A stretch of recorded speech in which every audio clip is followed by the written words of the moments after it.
I feel like he has a lot of theories and a lot of ideas that he's gonna do if hopefully season 2.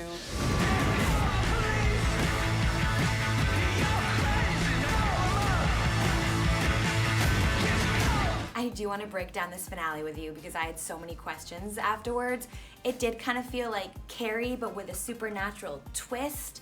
What did you guys make of the finale? I loved it. Yeah. I thought it was hilarious. Yeah. Because I know Rich, and so it's like his head flows up. We're like, oh my god. Yeah.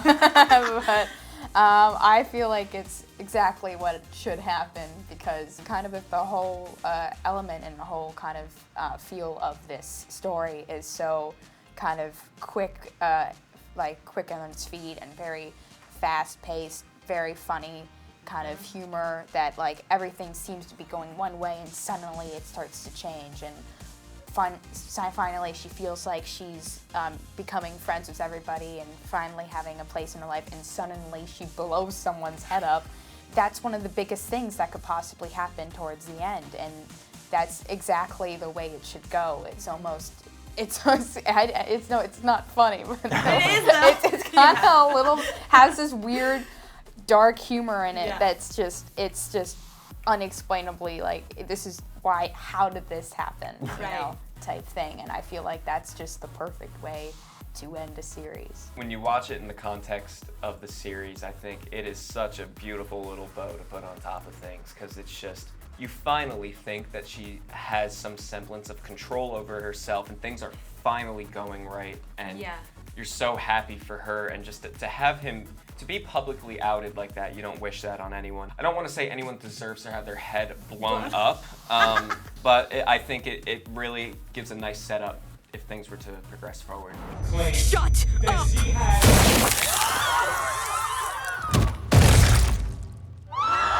So do we think he's just not okay? Like there's no room for him in season 2? You know, I don't know. I would have to. I'll call him later and see how he's feeling. Yeah, we let us know the answer to that question. We will see if there's any other avenues that can be explored. I think I finally understand how lonely my dad must have felt. Well, let's talk about why or how this happened, because she says, like, I get why my dad felt so lonely now as this figure sort of approaches her. What was that meant to mean? Do we know who that guy is? I don't know. Who do you think it is? Who are you?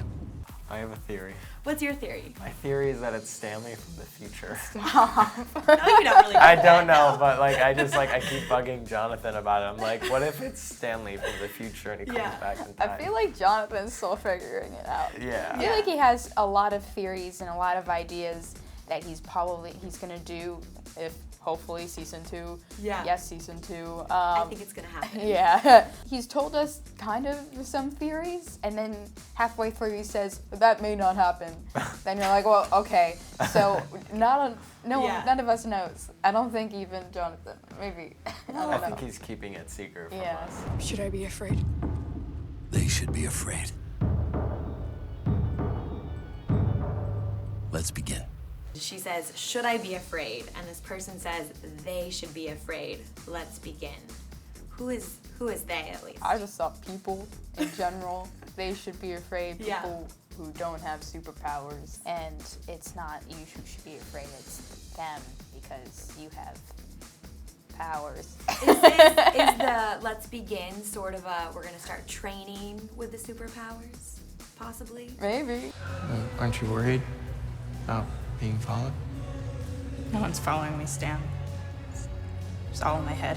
Well, because Stanley's very into the superpowers, he knows all of this.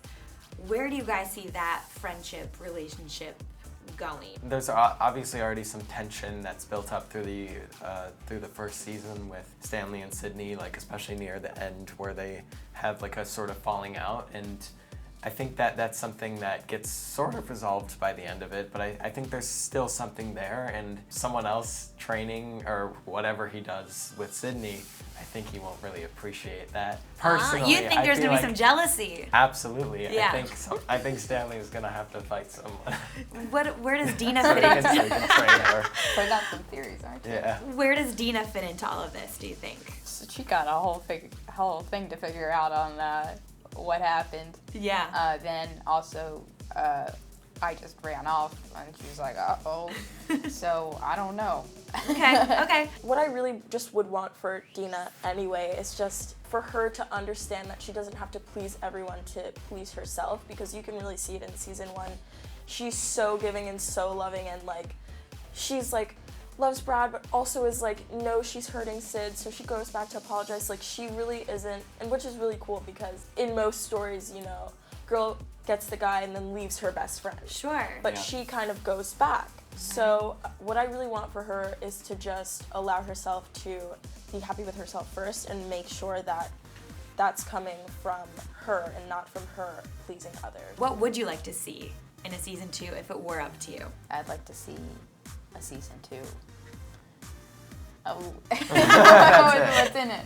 I don't know. I'd like to know what her superpower is.